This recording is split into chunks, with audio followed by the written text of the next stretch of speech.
Oi gente, o vídeo de hoje é uma continuação do primeiro vídeo que eu postei sobre fundo de fundos, então se você não assistiu ainda o vídeo anterior, clica no card aqui em cima da tela e assiste lá que vai facilitar a sua compreensão. Explicando rapidamente como que as análises têm sido feitas, eu escolhi 4 fundos de fundos que foram lançados antes de 2014 e a partir deles eu comecei a fazer simulações de investimento, considerando sempre o montante inicial próximo de R$1.000 e a reaplicação dos dividendos.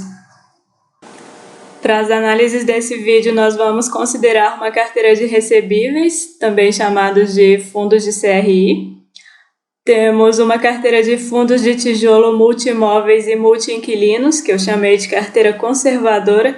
E por último, uma carteira de fundos de tijolo de alto risco, que eu apelidei de carteira kamikaze. Observem que eu deixei um asterisco na frente do BRCR. Hoje em dia a gente sabe que ele é um fundo que passou por diversos problemas de má gestão, porém lá em 2014, que é o marco inicial das análises que eu vou fazer, um investidor não teria como prever isso. Então eu achei justo incluir o BRCR na carteira, considerando a mentalidade de um investidor daquela época. O primeiro resultado é da carteira de recebíveis versus a média dos fundos de fundos. Observem que nos anos em que tivemos CDI alto, 2014, 15 e 16, os 4 fundos de recebíveis performaram melhor do que a média dos fundos de fundos considerados. Porém, a partir de 2017, quando o CDI começou a cair, os fundos de recebíveis já não se destacaram tanto assim. Só o HGCR continuou bem melhor do que a média dos fundos de fundos. Os outros ficaram ligeiramente piores. Analisando a média de desempenho dos 4 fundos de recebíveis, a gente nota que a partir de 2016, o resultado dessa carteira começou a andar muito próximo da média dos fundos de fundos. Então, na minha visão, a gente tem um empate técnico, não dá para tirar nenhuma conclusão a partir desses dados, de forma a dizer que algum deles performou muito melhor do que o outro. Observando agora o resultado da carteira conservadora, que é composta pelos fundos de tijolo multi-multi, a gente vê que 3 fundos bateram consistentemente o resultado da média dos fundos de fundos. Vejam aí na imagem, desde 2014, em todos os anos, o HGBS, o HGLG e o KNRI performaram melhor do que a média dos fundos de fundos, indicada pela linha tracejada. O BRCR, por outro lado, em todos os anos conseguiu performar pior do que a média dos fundos de fundos. Isso diz muito sobre a qualidade da gestão que andaram fazendo nesse FII. Olhando o resultado consolidado da média da carteira conservadora, é fácil de ver que desde 2014 ela vem tendo performance superior à carteira dos fundos de fundos, mesmo ela tendo o BRCR ali funcionando de âncora e puxando o resultado para baixo. E agora a gente tem o resultado da carteira kamikaze, que é composta por fundos de maior risco e que, consequentemente, paga um DY maior do que a média do mercado. Olhando individualmente para o resultado de cada um dos fundos de risco, a gente vê que não teve unanimidade.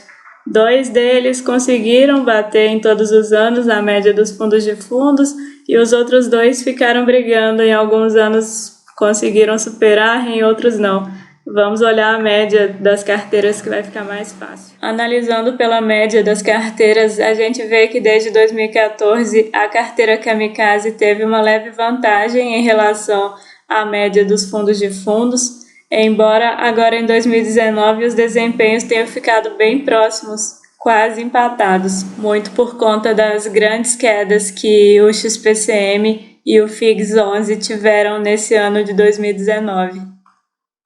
Vamos então olhar o gráfico dos resultados juntos. Até o momento, a carteira conservadora é a que vem tendo a melhor performance entre todas, tendo vencido a carteira de fundos tanto no período de baixa quanto na alta do IFIX. Conclusões das análises. Os fundos de recebíveis tiveram um desempenho muito parecido com os fundos de fundos durante o período de CDI baixo, Então eu considero que eles estão empatados e não dá para tirar maiores conclusões com base nesses resultados. Desde 2014, em momento nenhum, os fundos de fundos apresentaram melhor desempenho do que as carteiras passíveis de serem montadas por um investidor comum. E isso acaba com aquele argumento de que é melhor comprar um fundo de fundos porque lá tem um gestor profissional que vai montar uma carteira muito melhor do que aquela que nós, meros mortais, poderíamos montar sozinhos. A carteira 100% alto risco não trouxe um ganho elevado e isso é até intuitivo, porque se você enche uma carteira de bombas, em algum momento uma delas vai estourar na sua mão. E quando essa bomba estourar, ela vai levar embora todo aquele lucro extra que você teve por ter corrido mais risco. E você provavelmente vai acabar com menos dinheiro do que teria se simplesmente tivesse investido numa carteira conservadora. E os resultados fortalecerão a hipótese de que, para o longo prazo, é mais vantajoso você formar uma carteira com fundos de alta qualidade, multi-inquilinos, multi-imóveis, multi-regiões, do que ficar perdendo tempo e passando raiva procurando fundo com DY um pouquinho mais alto e depois o fundo dá problema, você perde dinheiro. A meu ver, uma carteira conservadora é a melhor escolha para o investidor comum.